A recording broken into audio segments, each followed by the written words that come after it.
Kita cuma nak check essential barang je sebenarnya kan. Untuk Deepawali ni. Spices, mutton, beras. Beras Tak ada. tak dalam market.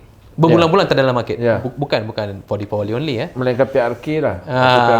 Kalau PRK 17,000 kampit lori lah. Boleh lori boleh turun tak tahu macam mana turun. Tapi ramai yang sindir.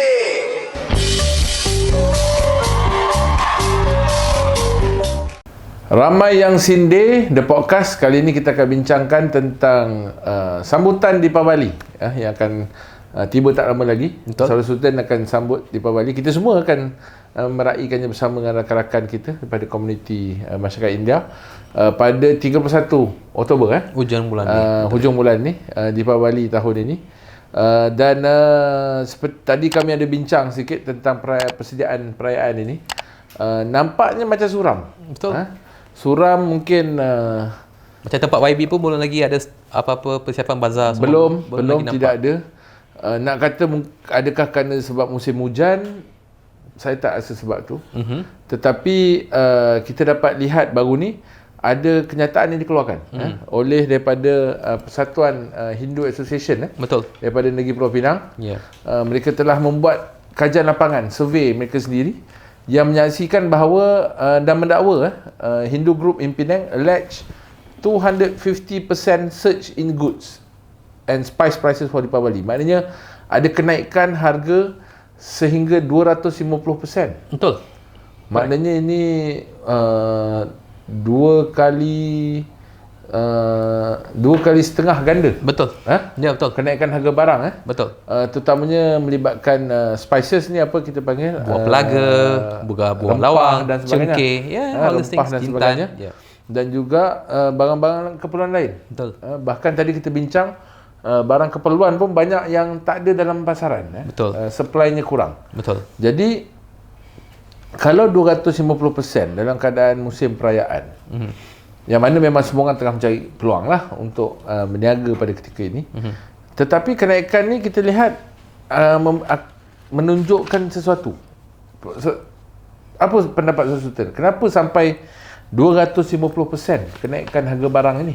Itu saya jumpa one organizer, peniaga-peniaga bazar and everything. Saya tanya dengan dia orang, macam mana bisnes tahun ni dah sebenarnya sebab banyak tempat dah mula start buat bazar. Dia beritahu saya sebenarnya tahun ni very low. Tak dapat vendors. Saya cakap kenapa pula tak dapat vendors? Sebab cakap because first one harga barang terlalu mahal. Kalau guys talking just now kan. Sekarang ni vendors nak tengoklah material semua dah naik. Isu dia sekarang ni material naik tapi nak bagi tahu dekat people ni susah saya cakap. How to go and tell to people barang dah naik tolong beli. Orang tak nak beli dah. Orang tak nak beli dah. So cakap baik jangan jual. So lebih baik tak payah jual. Tak payah buka kedai.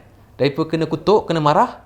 Daripada tanggung kos, mungkin rugi apa semua, capital. Mungkin kena hanyut dengan banjir juga, mana tahu. Mana tahu. They said better don't open kedai. I cakap betul ke ni? Then I go to the market, I pergi check kan harga barang. Kita cuma nak check essential barang je sebenarnya kan. Untuk Deepawali ni.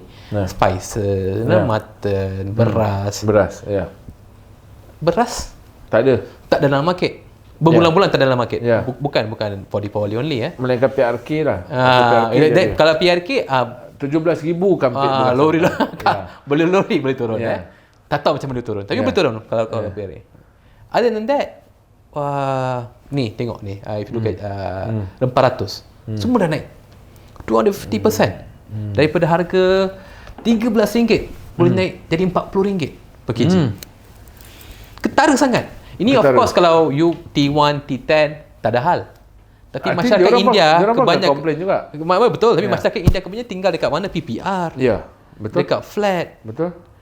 Macam mana mereka saya sendiri menerima banyak panggilan menanyakan tentang voucher Deepawali lah. Banyak voucher Deepawali. Mohon bantuan untuk Deepawali dan sebagainya. Dan saya rasa saya kesian lah kerana mana untuk mereka telefon pusat khidmat dan tanya tu, maknanya they are really desperate. Mereka perlukan bantuan-bantuan ini. So the day I was reading about it, PMX pun siap nak bagikan bakul makanan kepada B40. Yeah. And I think to myself, kenapa perlu sampai to that level? Yeah. Is the people really struggling? Yeah. The answer is yes, memang struggling. Kita nampaklah bukan setakat ini we talking about urban. Belum lagi kita pergi kepada rural areas. Yeah.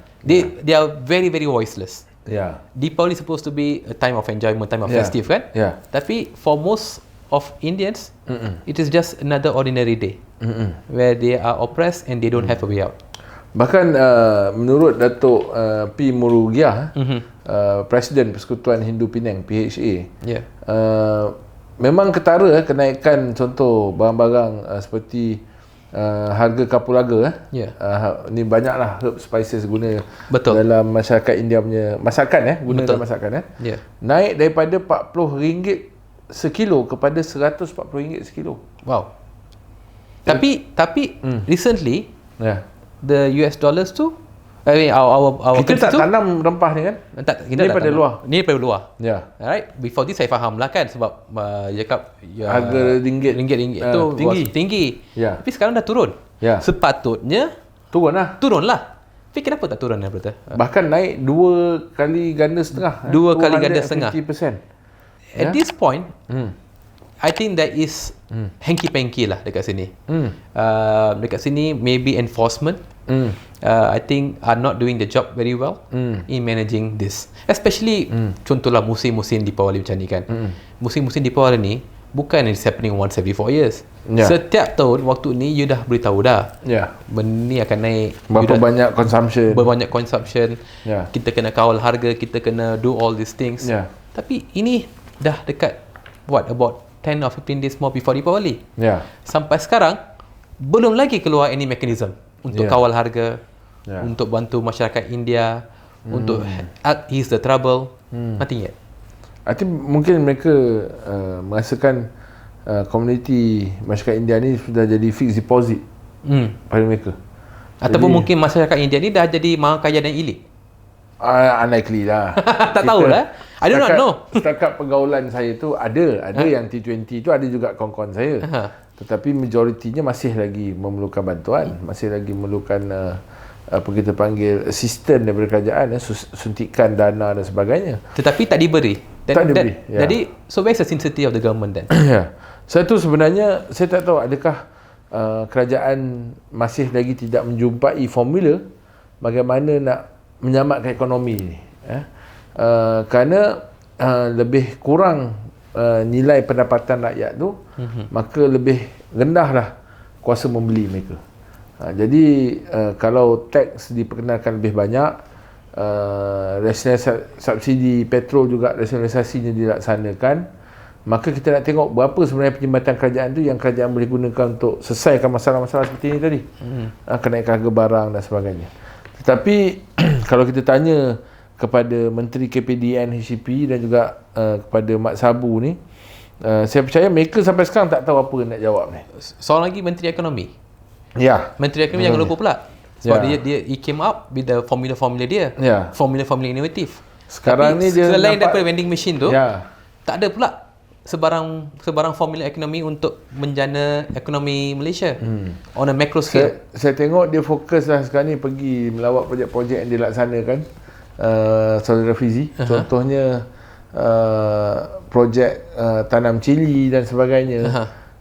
Tanam cili dan juga apa tu, vending machine. Tapi saya satu persoalan, benda tu menunjukkan dia tu seorang menteri ekonomi ke menteri welfare kebajikan? Dia cuba untuk nak selesaikan masalah ekonomi, tetapi pendekatan dan approach itu terlampau bukan saya tak hargai usaha dia tu, tetapi terlampau mikro lah untuk seorang menteri. I agree. It's bukan kita tak hargai yang dibantu orang dengan vending machine, tapi dia tak kena dengan mandate dia sebagai menteri ekonomi. That's what I'm trying to say. And ini masalah dalam kerajaan madani. Kebanyakan mereka tak faham mandate mereka di kursi yang mereka duduk. I rasa that is why they are failing so much. And that is why our people are suffering so much as well. Sebab tu dalam memilih kerajaan ni kita perlu pilih kerajaan yang betul. Ya. Kalau kita pilih kerajaan yang betul dan walaupun kita dapat Perdana Menteri yang betul dan bertanggungjawab, Ya. maka kita akan dapat keputusan-keputusan dan juga perubahan dasar yang baik yang memihak kepada rakyat. Saya ambil contoh ketika COVID-19. Ada banyak isu, ada banyak pertembungan dengan rakyat tentang rakyat nak keluar, rakyat tak mau duduk kat dalam dan sebagainya. Tetapi hari ini kita dengar bibit suara mengatakan bahawa apa yang dibuat dulu tu lebih efektif Ya. dan membantu rakyat. Betul. Dan ini dibuat oleh Tan Sri Muhyiddin dalam keadaan dia berhadapan dengan pelbagai sekatan dan juga cabaran COVID yang tak pernah dihadapi oleh mana-mana negara. There was no case studies. Ya, bahkan sekarang ni, hari ni, apa tindakan, apa usaha yang dibuat oleh Tan Sri Muhyiddin dan kabinet pada ketika itu telah diiktiraf dunia sebagai One of the best. yang berjaya lah. Betul? Menjadikan negara Malaysia ni selamat dan keluar daripada pandemik COVID-19. Maka hari ini sebenarnya tidak ada alasan lah, tidak ada alasan untuk kerajaan Madani ni kabinetnya tu perform lebih baik. Melainkan mereka ni sebenarnya memang terdiri pada mereka yang gagal faham tanggungjawab mereka, gagal untuk dalam tempoh 2 tahun ni gagal untuk membentuk pasukan yang kuat di kementerian masing-masing. Yang saya percaya pegawai kerajaan ada banyak cadangan mereka juga yang boleh dilaksanakan, tetapi akhirnya prioriti itu tidak berlaku dalam kerajaan Madani pada hari ini. Ya. Jadi Saudara Sultan, kita tengok dengan kenaikan harga barang ini, kalau kita nak nasihat pada pendengar podcast kita untuk tak beli barang pun tak boleh juga. Tak boleh juga. Tetapi kita mengharapkan kerajaan dalam tempoh tak sampai 10 hari lagi sebelum perayaan ini mungkinlah boleh melakukan sesuatu. Correct. Untuk mungkin mengawal harga dan juga mampu untuk mengurangkan jumlah kos yang terlampau tinggi ni. Betul. Saya berharap Ya. they come up with the mechanism quickly. Ya. Ya. Tapi how confident are you they will come up with a solution? Saya skeptical. Very Saya skeptical. skeptical. Ya. Bukan tak ada civil servants yang bagus, tapi cuma ekornya baik, kepala ada problem. Ya. Itu masalahnya. Jadi cukup saya ingat setakat malam ini untuk podcast kita, ramai yang sindir. Kita dah ulas beberapa perkara tadi, antaranya tentang isu belanjawan, kita telah ulas juga tentang isu kenaikan harga barang ketika di Bali ini, dan setakat politikal tadi kita telah bincangkan tentang kenyataan pendedahan eksklusif Datuk Seri Samsul Iskandar, Ketua Setiausaha Politik kepada Perdana Menteri PMX. Jadi ikuti kami. Terima kasih kepada Saudara Sultan Mukaya, dan juga terima kasih kepada pendengar-pendengar podcast Ramai Yang Sindir kerana terus setia kekal menyokong dan juga menonton podcast Ramai Yang Sindir. InsyaAllah kita jumpa lagi pada siri episod yang akan datang, Ramai Yang Sindir. Jangan lupa layari podcast kami di YouTube Ramai Yang Sindir.